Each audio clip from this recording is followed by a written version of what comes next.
And Hello, my name is Danielle, and my sign name is Danielle, and I will be giving you a presentation on hearing loss.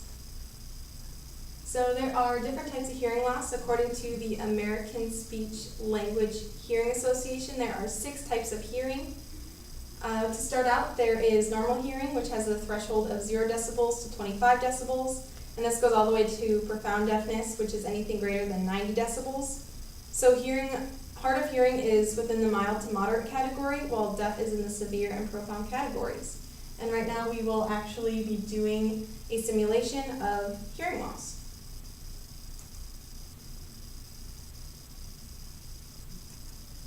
I know I'm young, could be a little bit wise and bright. I've had the best share of life, and I feel young, and fire in eyes to know the cold world's of rise. As to make if you've been tired at night, I'll pick you up.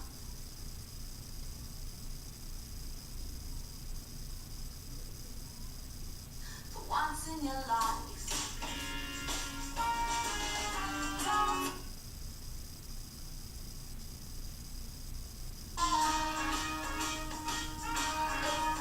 Take one step back to giant before a little girl. But I can't do this on my own, and I don't wanna be alone. But you. So as you saw, that was a hearing simulation, and it went from normal hearing to mild moderate hearing to profound deafness and to severe deafness as well. Next, hearing assessments. So many children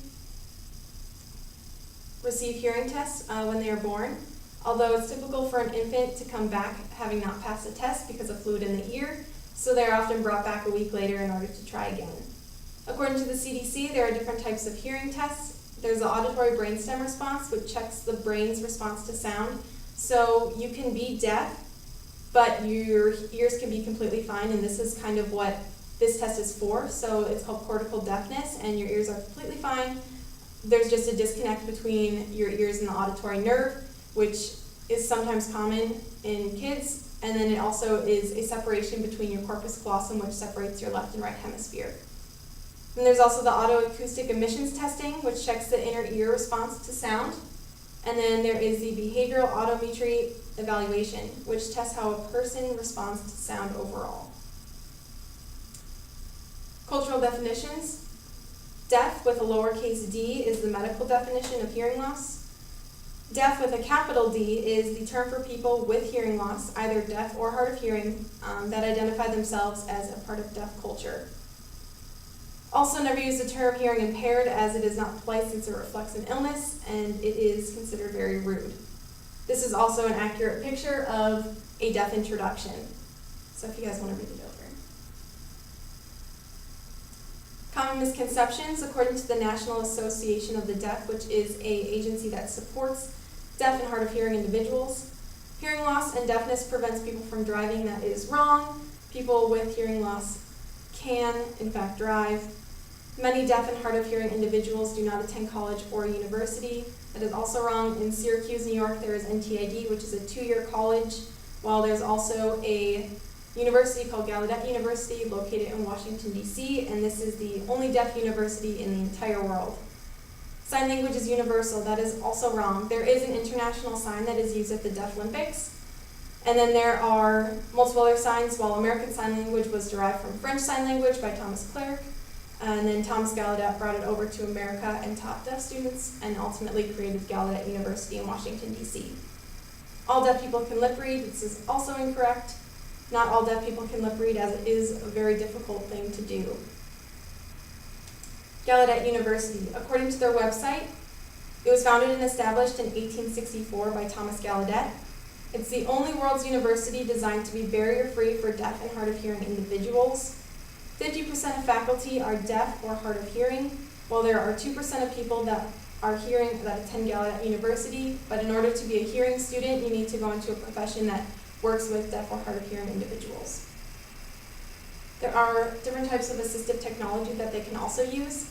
So there's telecommunication devices, TTY, these are older.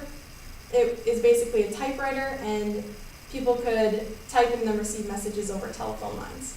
There's also a video relay service, which is visual communication system similar to the TTY, but a third party is involved to relay the message. So for example, if I'm deaf, I would communicate and Skype in an interpreter who would then call in my friend, and I would sign to that interpreter, and then they would relay my message to my friend.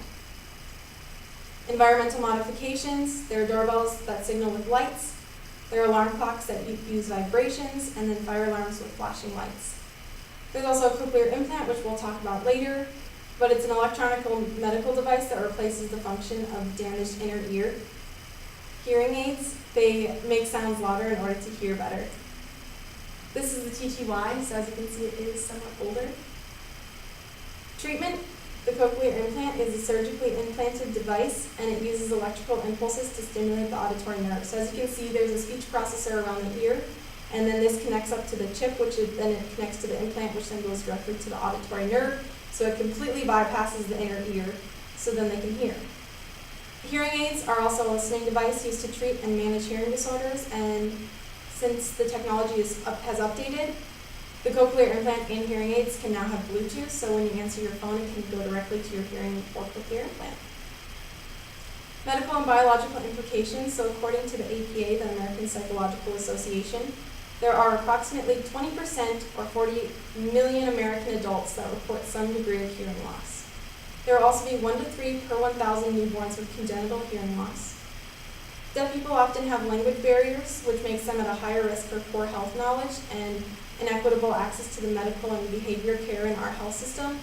This is because of the lack of interpreters, and many staff at local hospitals don't have any interpreters there to help them.